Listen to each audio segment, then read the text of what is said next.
shall I go? What shall I do? Frankly, my dear, I don't give a damn. Behave yourselves!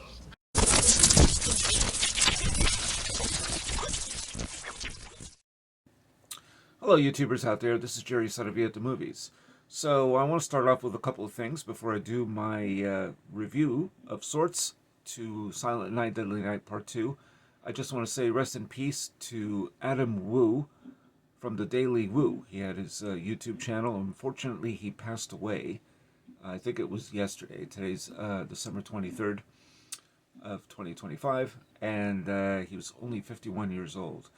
No cause of death has been released, so we don't know. They're going to do, I guess, an autopsy, but I'm really sorry to hear that. I've seen some of his videos and enjoyed them, and this was a guy that was banned from, I think, Disneyland or Disney World, one or the other, for a while. And but yeah, he's done a lot of great videos where he visited many different places, including New Mexico, where I used to live. So it's sad to hear about that. So that. And also, well, on a lighter note, Merry Christmas to all of you. So, of course, a year ago, I had said I would review Silent Night, Deadly Night Part 2 right around Christmas, because I reviewed the original film, which I had seen for the first time a year ago. So, you know, one trashy film for Christmas and another trashier film for this Christmas. Yes, Silent Night, Deadly Night Part 2, which apparently was briefly released in the United States and made over $150,000 at the box office. Came out in 1987. So, just a little backstory here. The director was Lee Harry, which was his first film. Not exactly, you know, an auspicious debut for by any means. And this is a guy who was a film editor, and he was hired, and this is, and I quote, by the producers to not make a new film at all, but rather to re-edit the original Silent Night, Deadly Night and turn it into a new movie so they could repackage it as a sequel. Not really even sure. I don't even understand that. I mean, so you're going to take the original film, re-edit it, and make it into a sequel, even though it's really the same movie. Well, in some respects, they kind of did that. But then it goes on to say here that Lee Harry and the partner Joseph H. Earl, they dreamed a little bigger, convincing the studio to give them $250,000 and 10 days to film some new footage that they could cut together from the controversial 1984 film. Now, Eric Freeman plays Ricky, who is the younger brother of the original film's killer, and Billy. Now, if you recall, Billy in the original film, both of them were raised in an orphanage by Mother Superior, and it was a tough orphanage, and what happened was, the reason both kids were orphans is because their family, their mother and father, were slaughtered by a guy who was standing on the road, and they're driving by, and oh, there's Santa Claus, and assuming he has car trouble, and so the father gets out, and no, he doesn't get out, he's shot. And then the mother is practically almost, you know, sexually assaulted. And then, but no, the killer decides to slash her throat. The baby is Ricky, who's crying in the back seat. And Billy took off into the bushes and is trying to hide. Like right away, he decided to get out of there, out of that car, after his father was shot. So they both end up in an orphanage. The two brothers, and one of them decides that, you know, they get older, they're going to work at this toy store, and the thing is to dress up as Santa. Now, this kid has had trauma because of Santa, I mean, which is understandable. You see Santa shoot your family to death, I mean, and slaughter them, yeah, it's going to be a traumatic thing. But eventually he gets past it.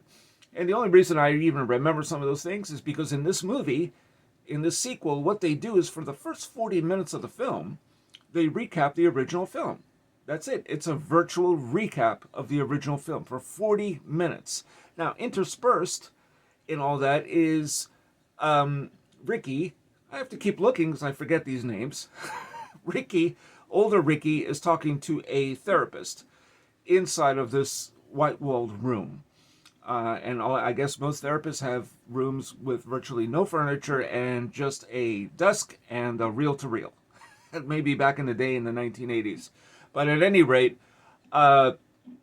he's telling the whole story. And so that's kind of what forms this whole flashback thing, which is really a recap.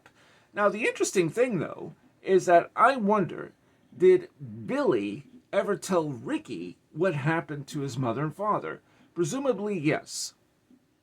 But Ricky would have no idea what happened because he was a baby. Oh, yeah, I was there. I know. You don't know anything, man. You were a baby. How could you possibly know what happened? Unless Billy told Ricky, which would be a hell of a day to tell, between one young brother and a slightly younger one, this story. So that's how this film goes on and on and on. And it's about an hour and 17 minutes long, this film. So 40 minutes of the film is virtually a recap. So not even half of it really quite makes it, maybe almost, into this new movie. And so this guy, he is muscle bound. This Ricky, he is muscle bound. And he goes around, he kills people indiscriminately. Usually it's, oh, you're being naughty. You're being naughty. He, when he's a little bit younger, he's walking by this back road and he sees a couple having like sort of a picnic thing. And this guy tries to get he tries to get more intimately involved with his girlfriend. She doesn't want it. She doesn't need it. He says, fine. He slaps her. Says, I'm going to get another beer from my Jeep. Goes to the Jeep.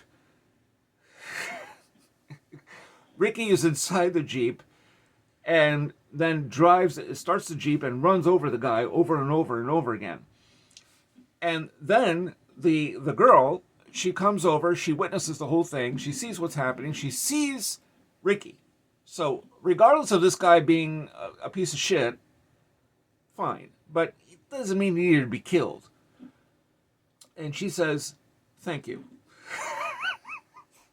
So this actor, Eric Freeman, who plays Ricky, my God, I mean, talk about an over-the-top performance. I mean, towards the end of...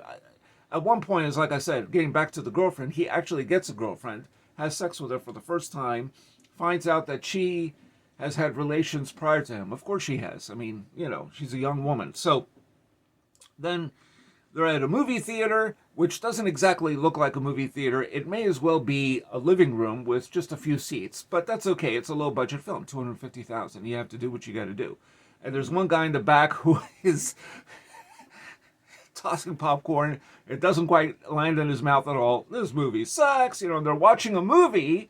The movie they're watching is a horror movie about a guy dressed up as Santa Claus killing people. And that's about as, inspiring as this film ever gets. And he says, oh, aren't you going to kiss your girlfriend? Oh, you don't want to kiss her, huh? Yeah, you must be a, what? We're not going to repeat that slur towards gay people. And so then he goes back, he kills the guy, but we don't see it except popcorn, being thrown everywhere. And then it's hard to take it seriously. It's really so, everything is so slipshod. It's just ridiculous. Then he sees the guy that was earlier in the film. He's in the movie theater trying to woo his girlfriend back, and she has no interest because she's now with Ricky. So then the couple, they're walking down the road and they see this guy who's fixing his car, and he's taunting his girlfriend.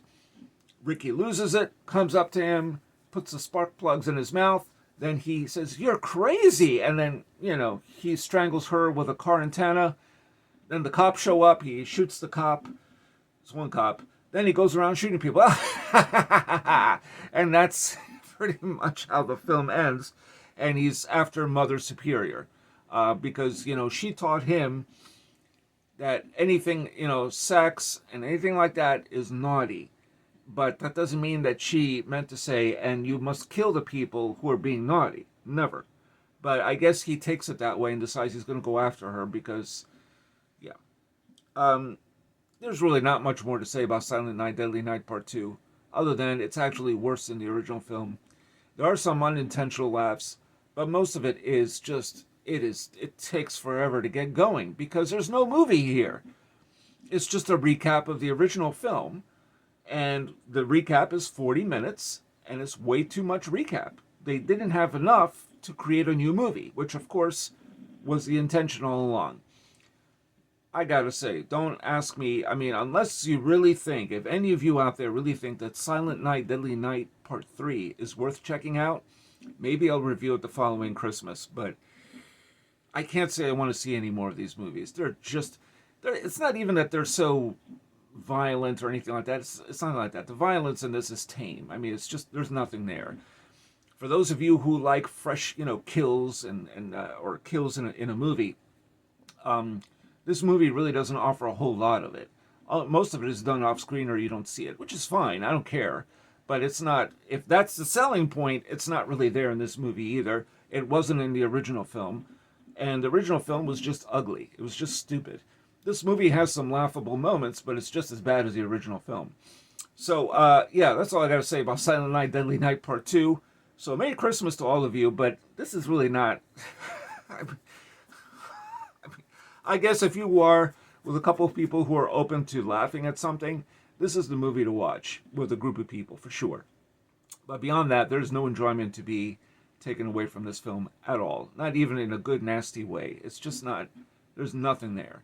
And the other thing is that as a recap of the original film, it also replays some of the kills from the original film, which weren't that well done at all. So you may as well not even bother watching the original film because most of it's played out in this sequel. And then you get some clips of the younger brother. And he's just as crazy as the kid from the original, who was much more restrained than this actor, Eric Freeman. So, anyway, those are my thoughts. Tell me yours. What did you think of Silent Night, Deadly Night Part 2? I'm not going to say it's better or worse. I think it's worse than the original film. But it does have some unintentional laughs, so that maybe places it a notch above the original.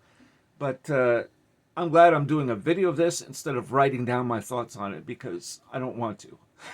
This movie. So, anyway, let me your thoughts. Tell me what you think.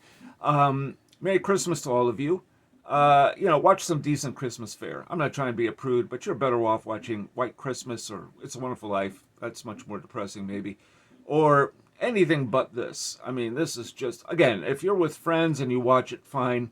Then settle down, watch something a little more cheerful. Yeah. So, anyway, for those of you who are new to this channel, please subscribe and hit like. That helps with the algorithms. And for those of you who are already subscribers and have at least remembered what it is I said about the original film, which I'll have the link below, thank you for sticking with me on this channel and watching my stuff. So, yeah, that's all I got to say about this movie. Silent Night, Deadly Night Part 2, released in 1987. One of the more useless movies I think I've ever seen. Unless you want to, again, get together with a few people and have a few laughs. Watching it alone is not that much fun. So, that's all I got to say about that. And this is Jerry Saravia at the Movies, signing off.